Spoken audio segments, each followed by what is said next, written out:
What gives? Oh, check it out. He's buffering. That's super annoying. He really ought to sign up for GVTC's internet service with SpeedSync. Up to 100 megabits download speed and up to 100 megabits upload speed too. That's fast.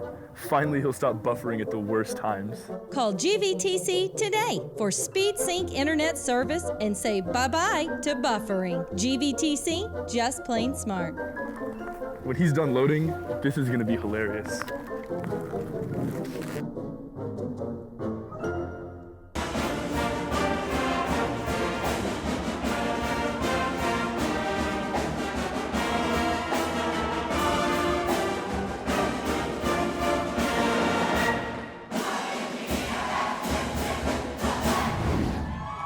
Welcome to a brand new season of Inside Rangers football in a brand new studio. Brant Freeman with you with the head coach of the Rangers, Larry Hill. Inside Rangers football brought to you in part by GVTC. Thanks to them, Coach, for all the great things they do for Smithson Valley Athletics. You know, they're a big part of not only this show, but a lot of things that go on at our school and in Comal ISD in general, and we can't thank them enough for their part in this. And how about this brand new studio, by the way? It looks pretty sharp, doesn't it? Pretty nice. Wick Productions always taking care of us. If he could just do something about these wrinkles that show up on camera. I don't know if he's a miracle worker or not, but the studio's nice. Well, we also want to thank Under Armour. You can see the logos here on our shirts and on the jerseys behind us. Under Armour providing a lot of the new gear and equipment for Smithson Valley. Yeah, we're tickled to be a part of Under Armour. Just entering into that this year, as you said, it shows up in our uniforms, our coach's show, our coach's gear, everything. So Bubba Dresch and Under Armour took great care of us. And thanks as well to the folks at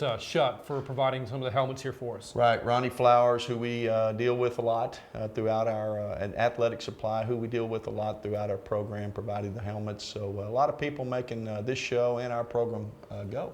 Well, Coach, for this first show, we wanted to recap the Pflugerville-Hendrickson game. There's not much to recap. Obviously, the game was canceled due to lightning in the area.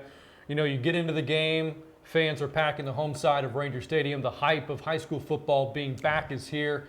And less than 10 minutes into the game, we see the first lightning strikes, and you and the Hawks are asked to go to the locker rooms and wait it out. You never came back out. Yeah. Have you ever been a part of something like this before? No, and I've been coaching a long time. You know, we've many times, even in recent years, had been asked to leave the field because of lightning, and then have a delay and then come back and finish it. But I've never had one just get called completely. You know, 7 plays in, as you mentioned, it's all that we got done. Being a non-district game and the travel required to get them back, was decided we would not play it. And, you know, after waiting an hour and a half or so, the lightning's still over us. So safety first, and so it was agreed by everybody that we'd pull the plug on it.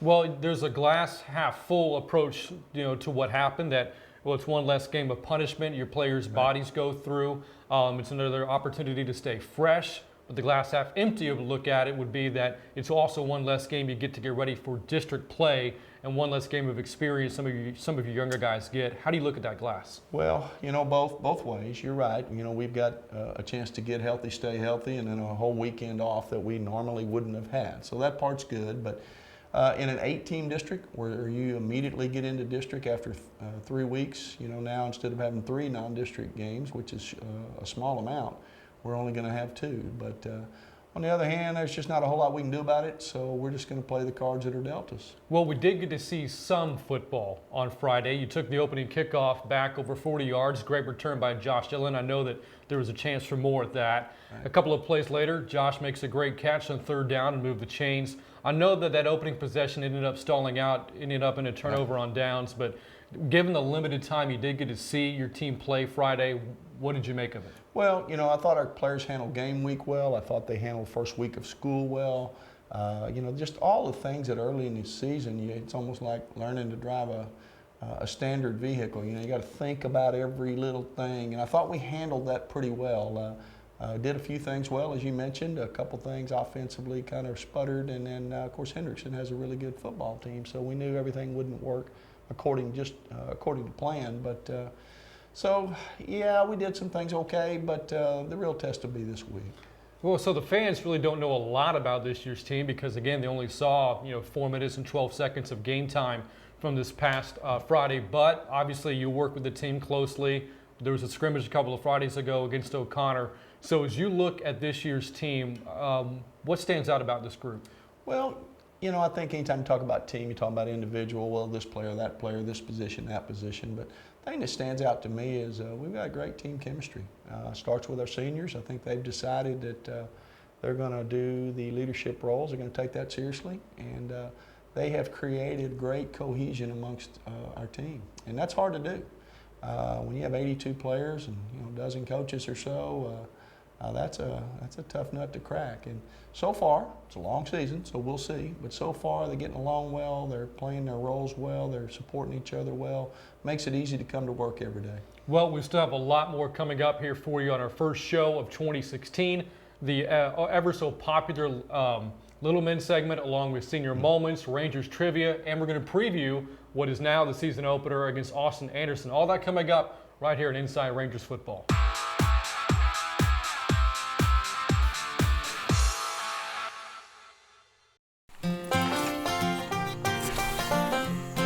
Boy, it doesn't get any better than this. Ain't that the truth? I'm glad we got a chance to do this with you being so busy with football. Yeah, and you don't have any free time working on all those people's smiles. Hey, what do y'all think y'all are doing? You got kids to coach and we have smiles to make.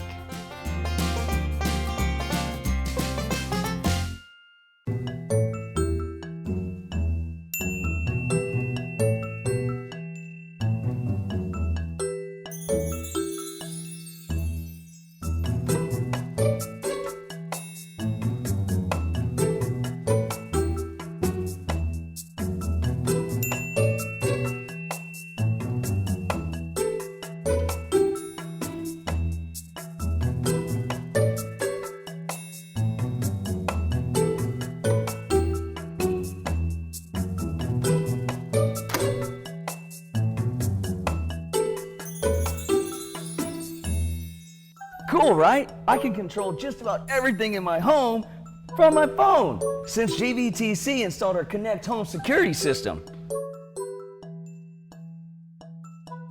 Whoa, I just got a text that somebody opened my window. I'm setting off the alarm. Get GVTC security monitoring 24/7 and even control your thermostat, lights, and cameras if you upgrade to our Connect Home system. GVTC, just plain smart.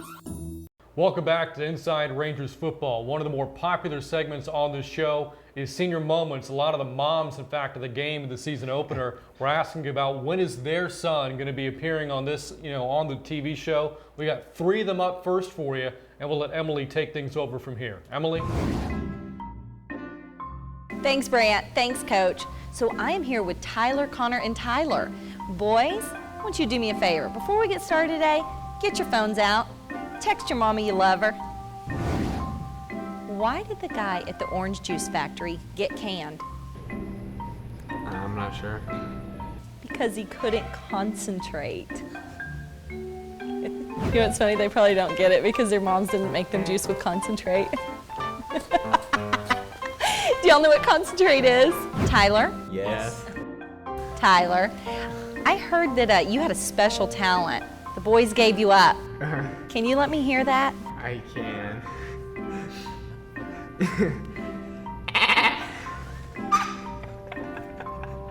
One more time, do it again. Hold on. Hey, Connor, can you tell me all the number 4s that have been Rangers and that you remember? I remember Tyler Matthews was one, Matt Sandoval's last year, and then George Swanenberg. That's true. Speaking of George, we actually had the opportunity to sit down and do an interview with him. Have y'all been watching Rangers Network? I haven't yet. Yeah, all right. Well, stay tuned. That's going to be a good one. Concentrate comes in these little frozen cans, and you dump it in the water. So Tyler, if a fly didn't have any wings, would he be called a walk? I guess so. I mean, it's still a fly, right? Makes him a fly. not sure.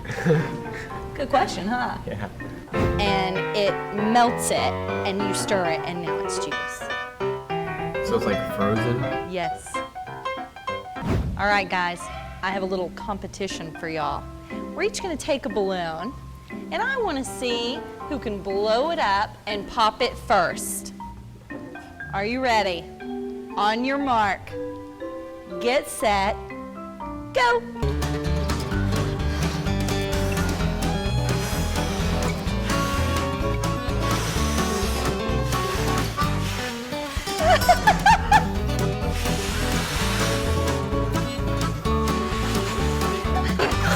They're like a heart.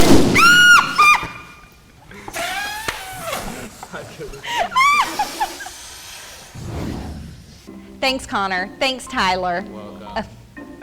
Thanks, guys. Coach Brant, back to you. Go Rangers.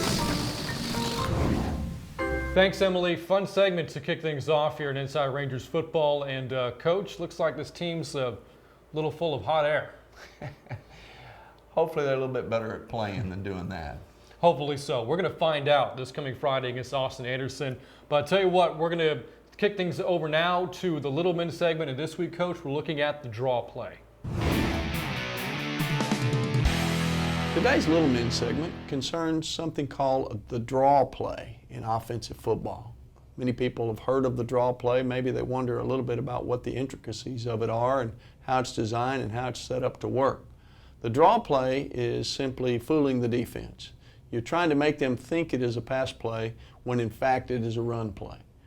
The term draw means you draw the defensive lineman up the field as though you're passing the ball and they're rushing the passer, and you duck into the voids that are created when they do that.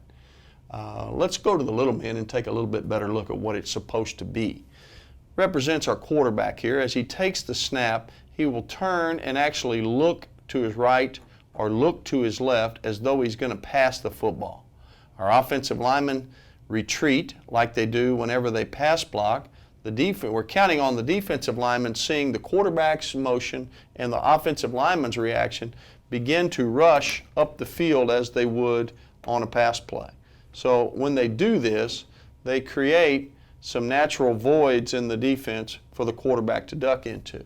Normally, those voids would be filled by the linebackers or the outside linebacker. However, if the quarterback does a good enough job of selling the pass, oftentimes we can get these linebackers to begin to retreat into pass coverage and create an alley for the quarterback or the running back, whoever you're going to run the draw play with, to duck up into. So draw the lineman up the field, sell the linebackers and safeties that it's a pass, and try to run through the voided area.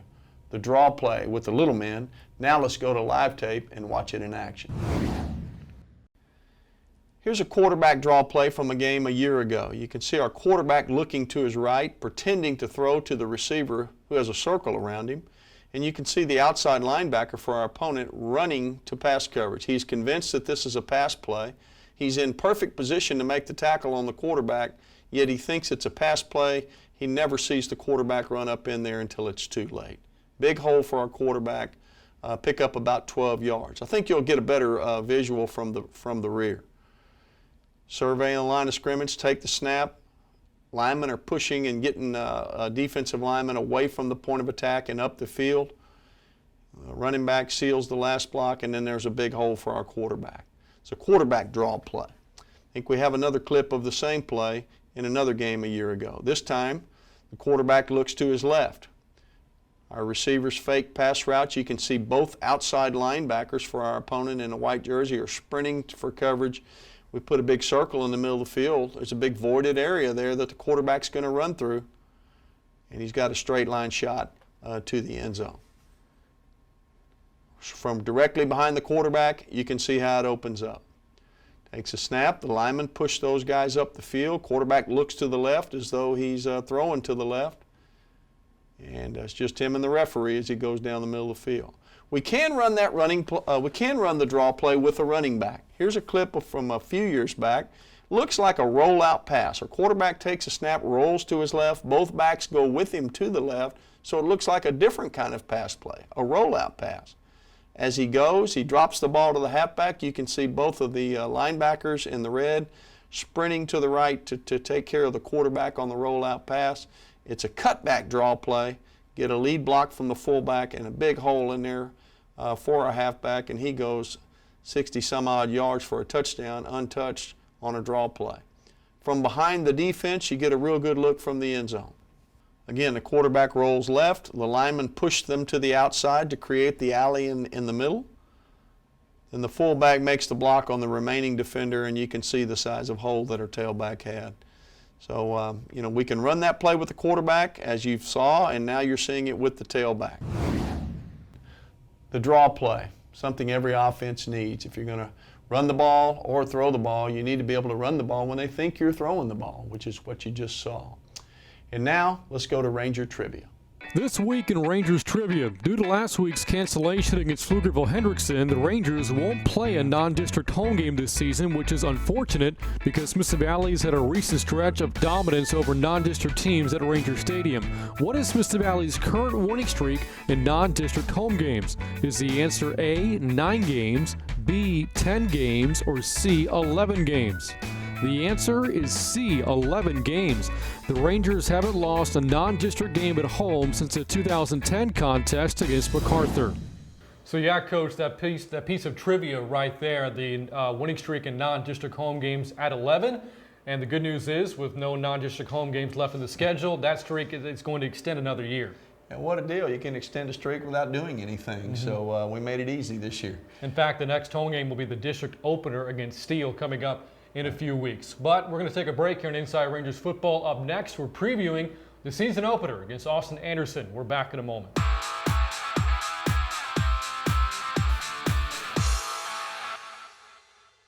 This November, vote for a man who knows how to be an American in America for Americans. Vote for Coach Hill for President of the United States. He's not afraid of anything. And then, the ninjas come out of the forest. Ninjas? Who wouldn't vote for a president who had ninjas in their video? But I don't want to be the president. But you're from Texas, Coach, and that makes you a shoo-in. I'll make sure to put that in the video. But it doesn't matter, because I don't want... I know! We should get John Wayne to be in your video. John Wayne? I can hear it now. The new president of the United States of America is... Whoa. I just have to say that if I was president, I couldn't coach football anymore. Well then, I'm officially resigning as your campaign manager and vice president. Okay then. Coach, how tall do you think you have to be to run for president? This political ad was paid for by Wick Productions. Watching a video is just better than reading stuff.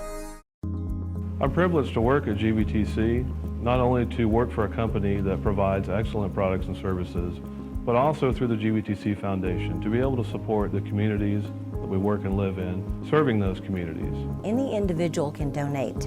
We're a nonprofit 501c3, so it's a tax-deductible donation. That we're on the right track partnering with our communities as we continue to seek ways to grow the GVTC Foundation.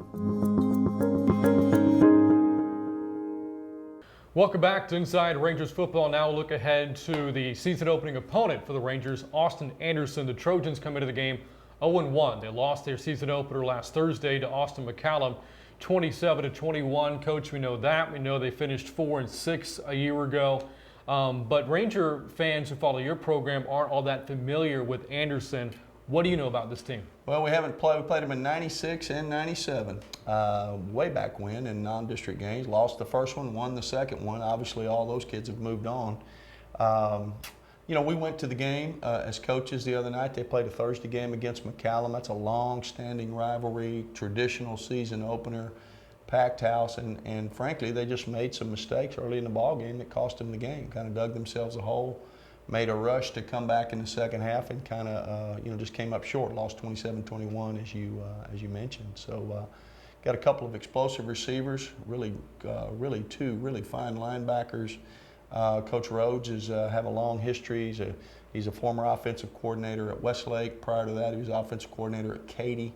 It's his first head coaching job. This is his third year And I feel like he feels like this is the year they're going to turn the corner. I think they'll probably be a playoff team in the league that they're in. So we'll have our hands full. Got to handle a road trip. Got to handle the first game since we didn't get that done last week.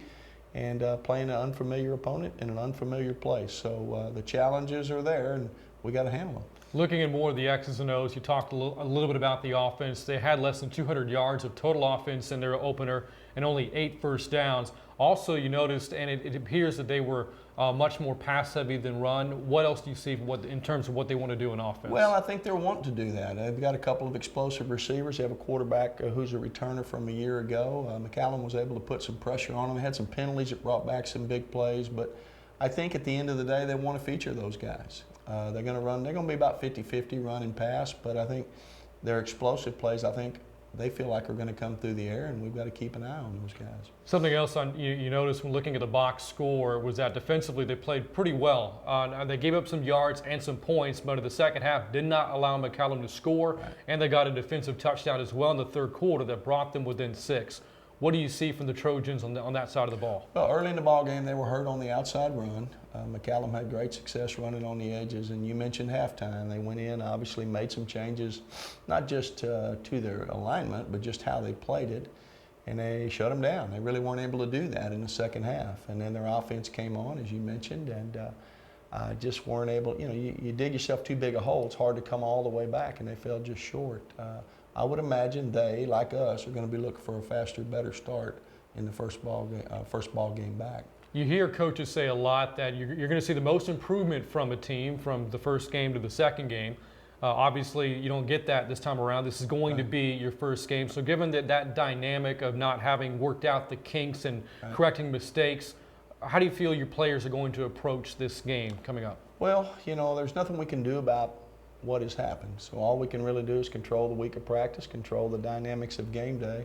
So many people lose sight of that. You know, they come to the game and they just see what happens on the, you know, but just all the process that is game week. What do we do on Saturdays? What are Monday morning meetings look like? What do post-practice meetings on Tuesday look like?